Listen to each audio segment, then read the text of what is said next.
Hey everyone, Rua here with a 5k sub Q&A. I feel like I'm repeating myself at this stage, but still, thanks to you all for watching my videos and partaking in what is proving to be a little community of its own. It's quite flattering actually. Your engagement really helps me keep this passion project going. Okay, let's go. The first question was one that was sent in anonymously. Not so much a question for you, but in case anyone from SC watches your videos, could you mention that people really wish SC would release a classic version of Final Fantasy XI, similar to what Blizzard has done with World of Warcraft? I'm not sure anyone from Square Enix has watched my videos either. I do agree with a cut of your case though. A legacy server would be a very good idea.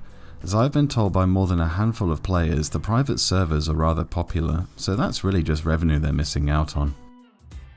Adam Cargelson asks, beyond the boundaries of the current game world, but listed in the various stories, item descriptions and other lore content, where in Vana'diel would you like to see that we haven't been to? I'm getting to this pretty soon in an upcoming lore video, but I think the southern continent, Olzyra, has many a story to tell. Olzyra is the homeland of the Mithra, and we encounter two people who give us a great deal of insight into what is going on there. Watch this space. Jonathan Lissick asks, I've seen you alluding to Beastmaster as a worthwhile DD, but beyond niche scenarios, have you found a good fit for it? I have. Here it is in this month's Ambuscade. Even here it's not being allowed to utilise its full power, but what it contributes it's still very good. The uphill battle is convincing the wider community it has potential, and since we're on this topic, this segues nicely into this one. The Rizarin asks, what are your thoughts on Beastmaster as a whole? Do you feel that charm needs to be reworked? I think the biggest problem Beastmaster has, apart from having to be right next to its pet, is that its players simply cannot get over the fact that updates have shifted the purpose of the job. By that, I mean the purpose of the job has shifted away from being a purely pet DPS based job to being a master based DPS job, with a pet filling a supporting role. They've effectively nerfed themselves. If it has the proper support other heavy DPS have, you'll find that it suddenly becomes quite strong. Beastmaster really shines when you can use Killer Instinct. That's a pretty massive DPS and mitigation buff. I found it also benefits greatly from other job circle abilities like a Paladin's Holy Circle or a Samurai's Warding Circle. Have a look at its Empyrean body to see what I'm getting at here. Of all the reworks Beastmaster needs, Charm isn't really one of them. Jug pets are the mainstay of the job when you reach Endgame, so if anything I'd like to see those get a bit of a buff. I would also like to see Beastmasters get some of the traits and or attributes from their active pet. That would resolve the issue of a distinct lack of the same on themselves. Some more accuracy, attack, and certainly multi-attack would not go amiss. Peter Bajoun asks, which job or jobs do you think will be tweaked next, and what would be their best case scenarios? I would put very good money on Beastmaster being next if I were a betting man. Best case is what I just went over. Its jug pets need to do more damage, and the Beastmaster itself needs more native accuracy, attack, and multi-attack, preferably from its pet. Teabag asks, do you think the current level cap is about right, or do you miss the old 75 days, or even the 99 Abyssy days? I think it's fine. I was not a fan of the 75 cap days, and really, I think some look back on those days with some really heavily rose-tinted specs. Perhaps I just didn't have the time or the means to commit to Endgame back then, so take my interpretation with a pinch of salt. Two high points for my time in this game were the early Abyssy days, when we were going into uncharted territory, and again when Paladin launched and we were going into the unknown. This was another anonymous question. Sending this anonymous because I don't want to make a scene in the comments. Why don't you have a payment option like Patreon? Pawnsalot has one, and of all the channels around for this game, I think people wouldn't mind tossing you a coin of all content creators. Nice Witcher reference if that is one. I've got two answers for this, and you're not the first person to ask me why. Look, I know about the drama around Pawnsalot's channel, and I'm not keen to comment on it. I best leave that be. Here's my own twofold answer. My channel started as a passion project and will remain as such. I make enough of a living in real life to get by, and if people start paying me for what I do out of work, there's a good chance that this would cease to be something I do when I want to unwind and just express myself. I like to think of my channel as old school show business. You're not there for me, I'm there for you. I'm just inviting you along for the ride with me. The people who have contacted me, and granted it's not been a lot, have offered a chip in to pay for a new gaming rig. I know I need to get a better system to take my content to the next level, and it is on the horizon. With all the uncertainty over COVID, I was hesitating on making an expense of that scale, but now that I know my employment is secure, I can get back on with it. Nellikets asks, what do you think about people's attitudes towards certain REMAs?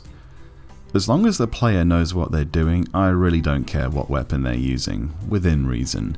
If you're coming to an endgame event, you need to be properly prepared after all. Just for one example, I won't kick a Dark Knight if they show up with an Apocalypse, but I will if they're using a low level weapon and are clearly out of their depth and not listening to reasoning. Noob Dragoon asks, if you had full control to change one job, how would you change it and why? Now that sparks can't be traded too often, what's your go-to for earning gil? Summoner. I would implement a universal hard damage wall like you see in Dynamis Divergence and some higher tier battlefields. You might have seen this when the first BP hits for maximum damage but subsequent ones in quick succession, like with Conduit, hit for very little. This needs to be a universal mechanic, and I can't help but suspect it might become one. Conduit burning is stupidly overpowered, and I'll stop here since most know my thoughts on it already, and you didn't come here for me ranting at a dead horse. My main income is Ambuscade and selling crafting materials from Omen. Anyone who has their secret method of making gil on lockdown is not going to share it, I guarantee you that. HBM asks, what do you think about the players that multi-boxes 6 characters or more? Nothing against it. I personally would never pay for 6 sub fees myself, but if they want to, have at it, Hoss. Seems redundant considering this is an MMO, but to each their own. Bobso asks, where do you draw the line for add-ons becoming cheats, and considering Gear Swap gets around the 1 second delay on changing sets, how is that not a cheat in your view? I draw the line at Gear Swap purely because I've run out of in-game equip sets to properly use all my jobs. You're right, Gear Swap does do that as well. However, it's still down to the player to react to situations changing in a battle and changing their sets. It will not automatically do it for you, so human error is still a counterpoint. I know that some lures automate characters like that, but I've seen that go wrong so many times it's not even funny anymore. They might as well have not been using Gear Swap in the first place. On a similar note, Wolfmasters asks, I agree with one of the previous questions, at what point do you draw the line at cheating? With Gear Swap, it only affects my personal performance and subsequently helps the group. Crafting exploits and duping especially are bang out of order, and people who partook in those relatively recently got exactly what they deserved. Here's another anonymous question.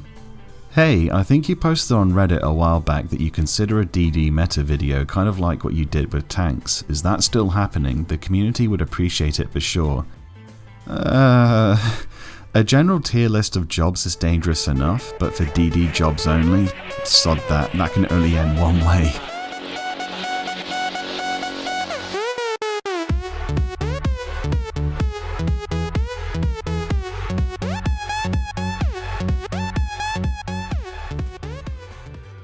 Deshawn asks, what are your thoughts on Collab Bulb you just got? Is it worth it for Dark Knight to get?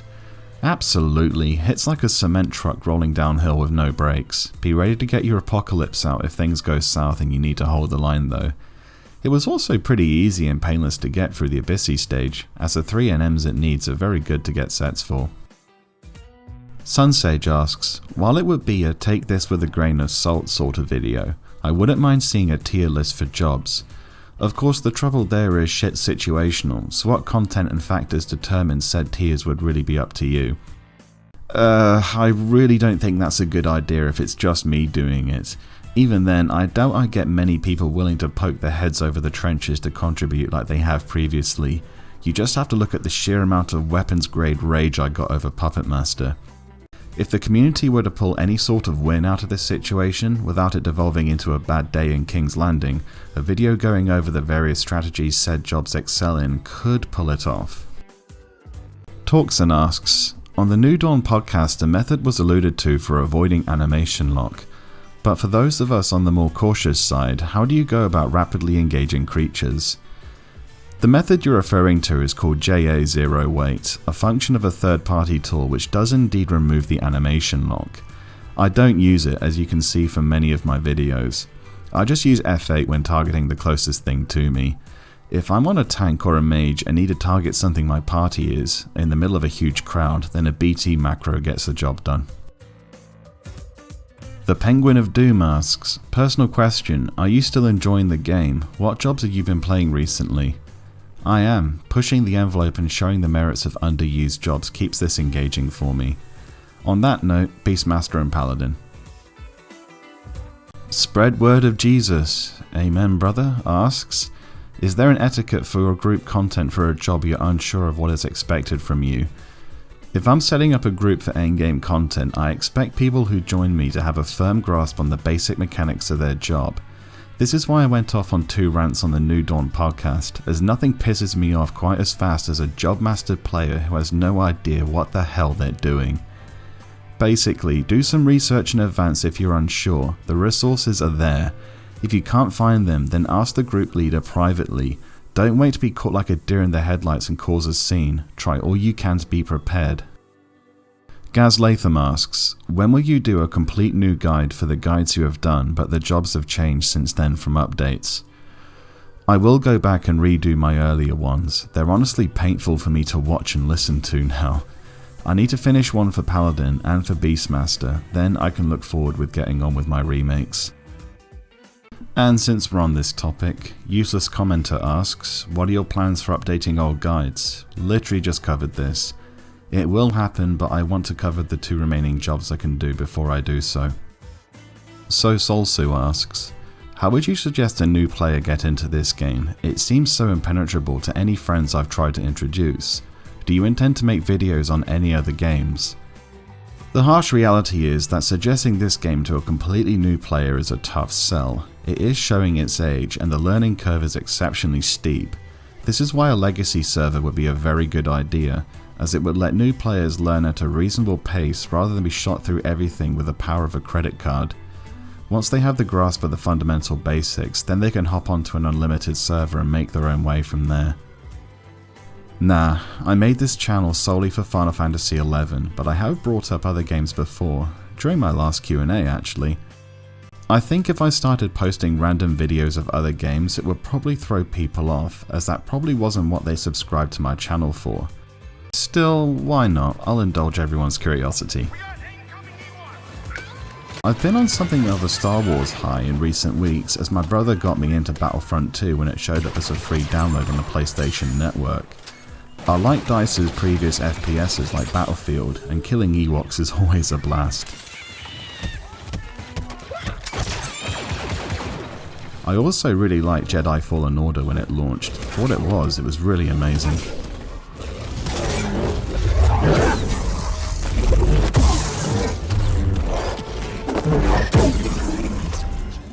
Paradoxical Dragon asks, was wondering whether the monk guide you had made is still largely accurate or whether subsequent changes to monk mean that some things about the monk meta have changed significantly. It's mostly accurate, with my key points of changing TP and weapon skill sets depending on active abilities remaining true. All they really did for monk was massively buff weapon skill damage. The core mechanics of the job are still the same. HB311 asks, monk is now the best DD in the game for most high-end content. How do you feel about that, and do you think it should be nerfed back or just let it reign? If it was the best DD I would agree with you, but it isn't. It's strong, but no sides fits all in the endgame scene, and different strategies call for different jobs. The old adage of shit situational bears prominence here, so nah, I would not nerf it. These 2 people asked the same question, so I'm just going to roll them into one. Suro and Sidcore, are you ever going to do a Ranger guide? I'm afraid that's never going to happen. I've never been enamored by Ranger's playstyle, but I acknowledge good ones when I see them. A Gundiva Ranger with Rogue's Roll and exploiting True Shot while knowing how to use Decoy Shot is a thing to marvel. Sorry, I'm just no good at the job, and my brief time on it failed to grasp me. LC asks, any tips for a Paladin and Warrior duo? Anything that could help beginners that most people would forget to mention? Paladin is probably going to be my next job guide, so I'll go over it then. Paladin functions best in a larger group rather than a duo, I will say though. Cloud Chief's channel is very good for beginner players, so I won't steal his thunder. I've linked his channel below. Brian Barnhart asks, your take on weakest job in game? Oh Christ. Puppetmaster. Its DPS needs a major overhaul. As soon as heavy DPS start getting buffed, Puppetmaster stands absolutely no chance of keeping up. It could use what I think Beastmaster needs, some of the attributes from its pet, in this case the automaton. The thing is, Beastmaster has heavy DPS equipment and some strong debuffs it can bring to groups to not only buff its damage, but buff everyone else's damage. Puppetmaster has neither of those, and it really needs something. Since we're here, let's get constructive and go into exactly what I would do to Puppetmaster to make them a better DPS. I would give Puppetmaster 2 stance abilities like a samurai, abilities which share the same reuse timer. The first stance, let's call it Overclock, copies all active enhancing effects, bard songs and corsair rolls that Puppetmaster has to their automaton, but sets the overload threshold to a dangerous level, with an overload cancelling the ability and removing all copied effects. You will need a decent maneuver duration built up for this to be really viable, as an overload will screw you over. This would fix automaton damage output and would also make the Kenkonken a monster of a mythic weapon, since it will make this ability safer to use without having to constantly use a water maneuver to keep the condenser going. Effects being copied to pets is an existing mechanic with the Dragoon's empathy trait, so this is doable. The second stance would do the inverse of the first. This stance, let's call it synchronization, focuses on the Puppetmaster themselves. When activated, it disables the automaton by inflicting it with a terror debuff, but the effect of all attachments activated through maneuvers are transferred to the Puppetmaster. Maneuvers cannot be used while this ability is active, and when maneuvers wear off, the ability cancels itself and the automaton comes back online. You therefore need to build maneuver duration before using this ability, or you're not going to get much use out of it.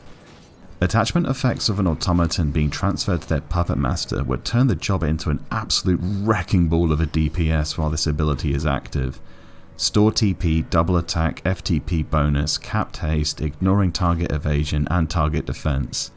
These effects and others would be transferred depending on which maneuvers were active, and their potency would also increase with overdrive. This seems like a major buff, but the job really needs it if it wants any chance of getting out of its sole role as a niche tank. Thanks for sparking my imagination, for real. Dan Hoven asks, are you satisfied with Blue Mage's job abilities? If applicable, what would you change? I'm not. Many of them need adjusting. Azure Law needs a longer duration, Chain and Burst Affinity need shorter reuse timers. Diffusion needs to remain active for a window of time rather than instantly wear off when a spell is cast. Unbridled Learning should have the effect of Wisdom, and Wisdom needs to be replaced as an SP ability entirely. Blue Mage's second SP should give it access to absolutely all of its spells, even those not currently set. Kamigawa PAC asks, what trusts do you feel are the strongest in 2020? I really don't have much to say here. I just see trusts as supports and healers really, situationally good tanks if you're actually supporting them. I almost always use the same setup when solo or in low man. Have a look through some of my videos and you'll see which they are. Patrick Brand asks, I liked how you brought in experts for classes of which you aren't an expert yourself for the tank video. Would you consider doing this for other similar classes you tend to gloss over, example, ranger, thief, etc.? This is the only way I would do a video on these jobs. I'm just not that good at certain jobs, or I have no desire to take them up seriously enough to the extent I get into them and do them justice. I am more than open to working with people, or for people to make their own videos using my format. It's not like I have a copyright on it or anything. Right, that just about wraps this Q&A up. I'm really flattered by the ongoing support and encouragement I get from people in game, and through the forums for keeping this up. Feel free to contact me if you see me in game or PM me through the forums if you need clarification on something I raised here. Going forward, I mentioned that I have 2 job guides remaining before I set about redoing some of my older ones, but look forward to a return to the lore series in the coming week. It took some consideration which topic to go into, but the one I ended up settling on is one I think you'll all find very interesting. I'll see you all then.